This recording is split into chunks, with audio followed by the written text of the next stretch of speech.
Sadly, in the next 18 minutes when I do our chat, 4 Americans that are alive will be dead through the food that they eat.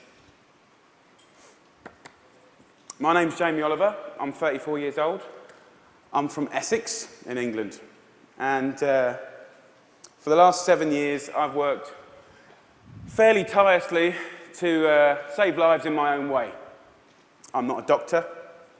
I'm a chef. I don't have expensive equipment or medicine. I use information, education. I profoundly believe that the power of food has a primal place in our homes that binds us to the best bits of life. We have an awful, awful reality right now. America, you're at the top of your game. This is one of the most unhealthy countries in the world. Can I please just see a raise of hands for how many of you have children in this room today? Please put your hands up. Aunties, uncles, you can continue to put your hands up. Aunties and uncles as well? Most of you. Okay. We, the adults of the last 4 generations, have blessed our children with the destiny of a shorter lifespan than their own parents. Your child will live a life 10 years younger than you because of the landscape of food that we've built around them. 2/3 of this room today in America are statistically overweight or obese. You lot, you're all right, but we'll get you eventually, don't worry. Right? The statistics of bad health are clear, very clear. We spend our lives being paranoid about death, murder, homicide, you name it. It's on the front page of every paper, CNN. Look at homicide at the bottom, for God's sake. Right?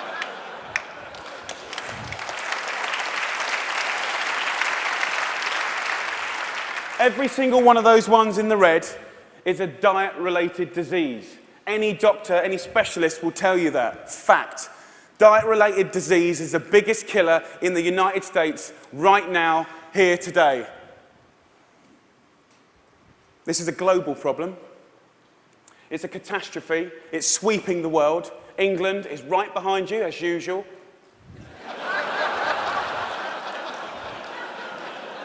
I know they were close, but not that close. We need a revolution. Mexico, Australia, Germany, India, China, all have massive problems with obesity and bad health. Think about smoking. It costs way less than obesity now. Obesity costs you Americans 10% of your healthcare bills, $150 billion a year. In 10 years, it's set to double, $300 billion a year. And let's be honest, guys, you ain't got that cash. I came here to start a food revolution that I so profoundly believe in. We need it. The time is now. We're in a tipping point moment. I've been doing this for 7 years. I've been trying in America for 7 years. Now is the time when it's ripe. Ripe for the picking. I went to the eye of a storm. I went to West Virginia, the most unhealthy state in America. Or it was last year. We've got a new one this year, but we'll work on that next season. Huntington, West Virginia, beautiful town. I wanted to put heart and soul and people, your public, around the statistics that we've become so used to. I want to introduce you to some of the people that I care about, your public, your children. I want to show a picture of my friend Brittany. She's 16 years old. She's got 6 years to live because of the food that she's eaten. She's the 3rd generation of Americans that hasn't grown up in a food environment where they've been taught to cook at home or in school, or her mum, or her mum's mum. She has 6 years to live. She's eating her liver to death. Stacey, the Edwards family. This is a normal family, guys. Stacey does her best, but she's 3rd generation as well. She was never taught to cook at home or at school. The family's obese. Justin here, 12 years old, he's 350 pounds. He gets bullied, for God's sake. The daughter there, Katie, she's 4 years old. She's obese before she even gets to primary school. Marissa, she's all right. She's one of your lot. But you know what? Her father, who was obese, died in her arms. And then the second most important man in her life Her uncle died of obesity, and now her stepdad is obese. You see, the thing is, obesity and diet-related disease doesn't just hurt the people that have it, it's all of their friends, families, brothers, sisters. Pastor Steve, an inspirational man, one of my early allies in Huntington, West Virginia.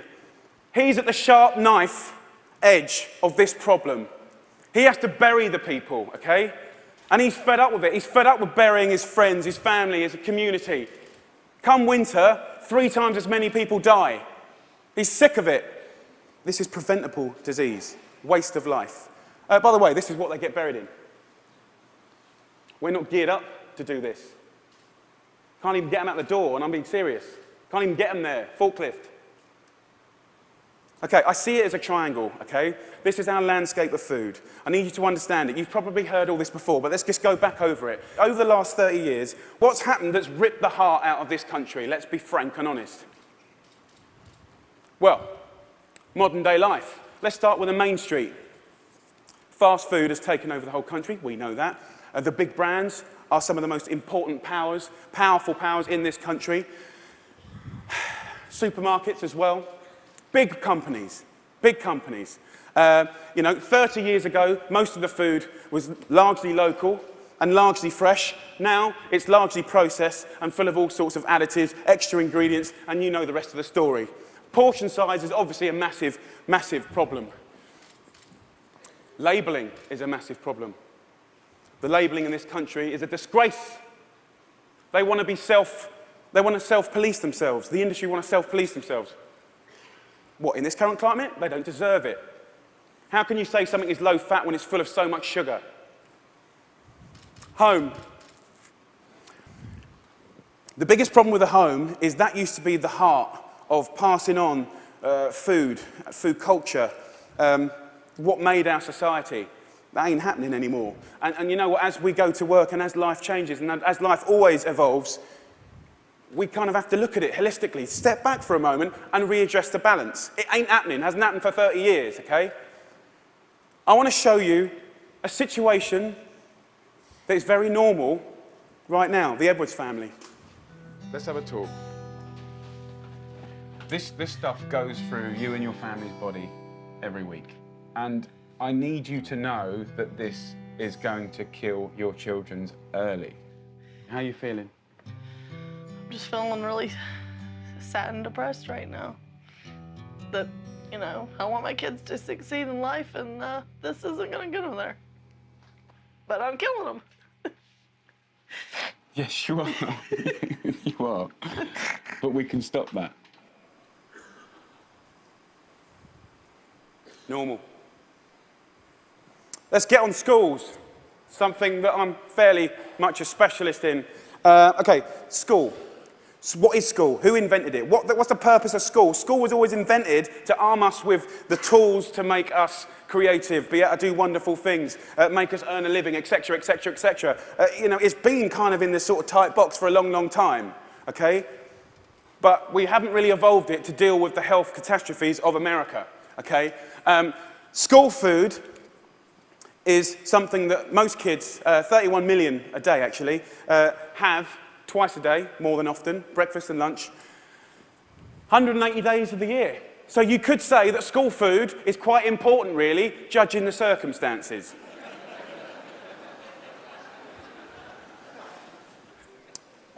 Before I crack into my rant, which I'm sure you're waiting for, I need to say one thing, and it's so important in hopefully the magic that happens and unfolds in the next 3 months. The lunch ladies, the lunch cooks of America, I offer myself as their ambassador. I'm not slagging them off. They're doing the best they can do. They're doing their best. But they're doing what they're told, and what they're being told to do is wrong.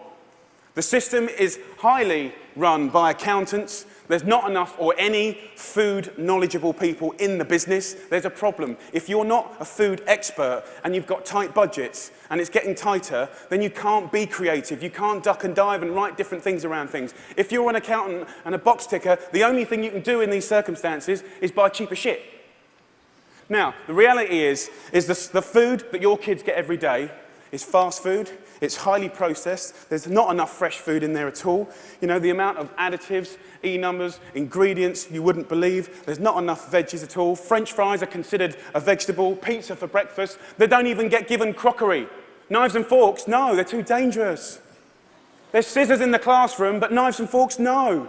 And the way I look at it is if you don't have knives and forks in your school, you're purely endorsing, from a state level, fast food, because it's handheld. And yes, by the way, it is fast food. It's sloppy joes, it's burgers, it's wieners, it's pizzas, it's all of that stuff. 10% of what we spend on healthcare, as I said earlier, is on obesity, and it's going to double. We're not teaching our kids. There's no statutory right to teach kids about food, elementary or secondary school, okay?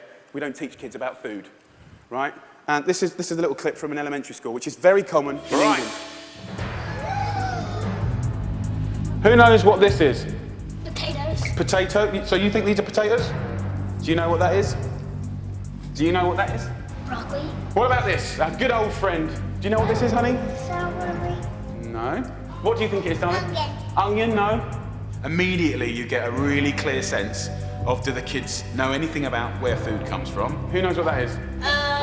Pear. What do you think this is? I don't know. If the kids don't know what stuff is, then they will never eat it. Normal. England and America. England and America. Guess what fixed that? Guess what fixed that? 2 one-hour sessions. We've got to start teaching our kids about food in schools, period.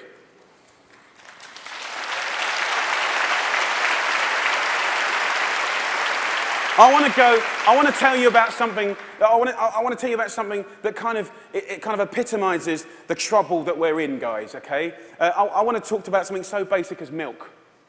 Every kid has the right to milk at school. Your kids will be having milk at school, breakfast and lunch, right? They'll be having 2 bottles, okay? And most kids do. But milk ain't good enough anymore because someone at the milk board, right, and don't get me wrong, I support milk, but someone at the milk board probably paid a lot of money for some geezer to work out that if you put loads of flavourings and colourings and sugar in milk, right, more kids will drink it. Yeah. And obviously, you know, now that's going to catch on. The Apple board is going to work out that if they make toffee apples, they'll eat more apples as well. Do you know what I mean? For me, there ain't no need to flavour the milk, okay? There's sugar in everything. I know the ins and outs of those ingredients. It's in everything. Even the milk hasn't escaped the kind of modern day problems. There's our milk, there's our carton. In that is nearly as much sugar as one of your favourite cans of fizzy pop, and they're having 2 a day. So, let me just show you. We've got one kid here having, you know, 8 tablespoons of sugar a day, you know. There's your week. There's your month. And I've took the liberty of putting in just the 5 years of elementary school sugar just from milk. Now, I don't know about you guys, but judging the circumstances, right, any judge in the whole world would look at the statistics and the evidence, and they would find any government of old guilty of child abuse. That's my belief.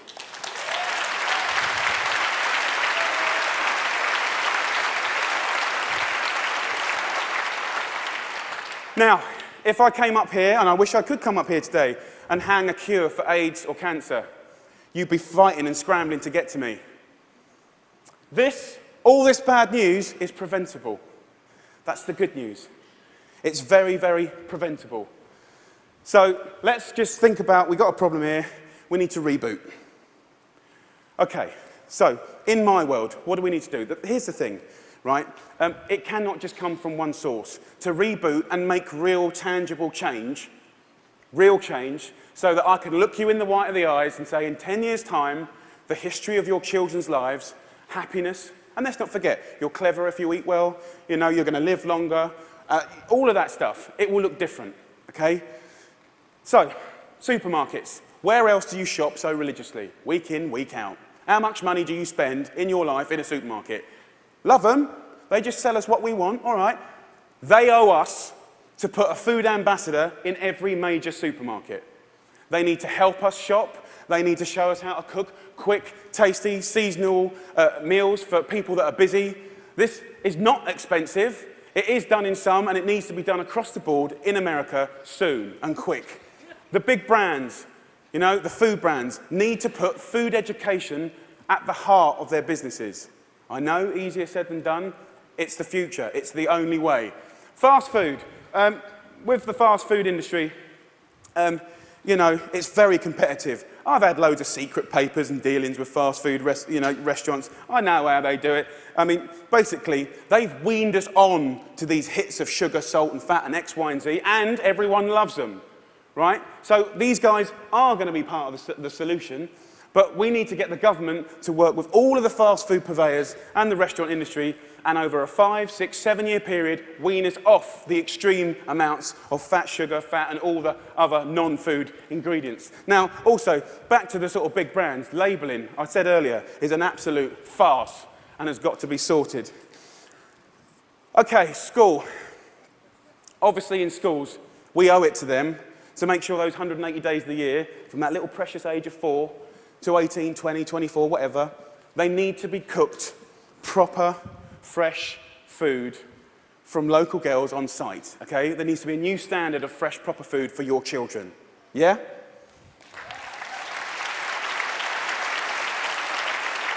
Under the circumstances, it's profoundly important that every single American child leaves school knowing how to cook 10 recipes that will save their life. Life skills. That means that they can be students, young parents, and be able to sort of duck and dive around the basics of cooking no matter what recession hits them next time. If you can cook, recession money doesn't matter. If you can cook, time doesn't matter. The workplace, we haven't really talked about it. You know, it's now time for corporate responsibility to really look at what they feed or make available to their staff. The staff are the mums and dads of America's children. Marissa, her father died in her hand. I think she'd be quite happy if corporate America could start feeding their staff properly. Definitely, they shouldn't be left out. Let's go back to the home. Now, look, if we do all this stuff, and we can, it's so achievable. You can care and be commercial, absolutely. But the home needs to start passing on cooking again, for sure. For sure. Pass it on is a philosophy. And for me, it's quite romantic, but it's about if one person teaches 3 people how to cook something, you know, and they teach 3 of their mates, that only has to repeat itself 25 times, and that's the whole population of America. Romantic, yes, but most importantly, it's about trying to get people to realise that every one of your individual efforts makes a difference. We've got to put back what's been lost. Huntington Kitchen.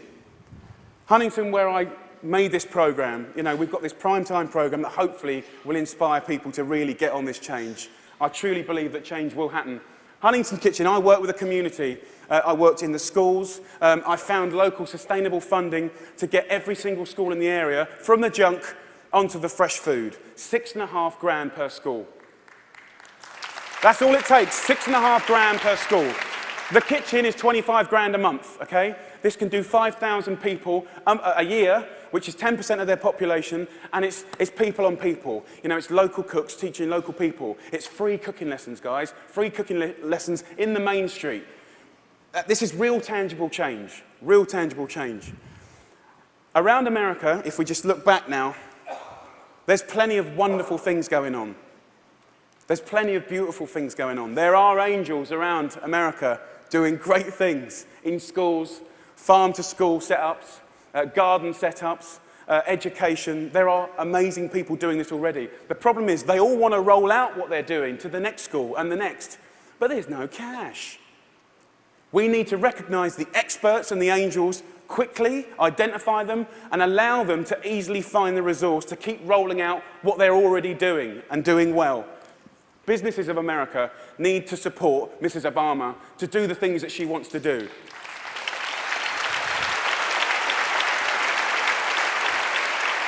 And look, I know it's weird having an English person standing here before you talking about all this. All I can say is I care.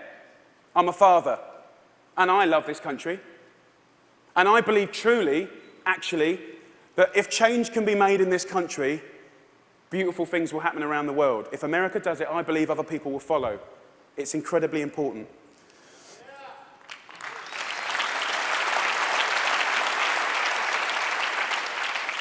When I was in Huntington, trying to get a few things to work when they weren't, I thought, if I had a magic wand,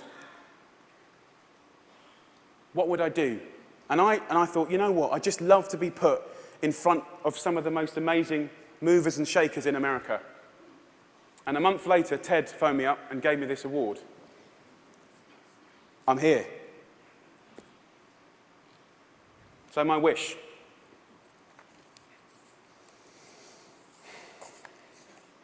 Dyslexic, so I'm a bit slow.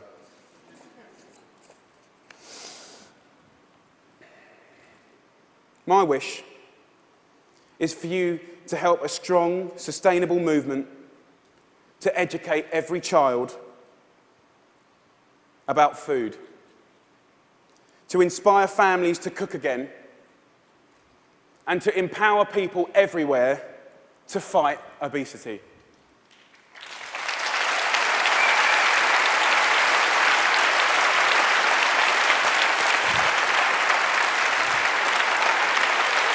Thank you.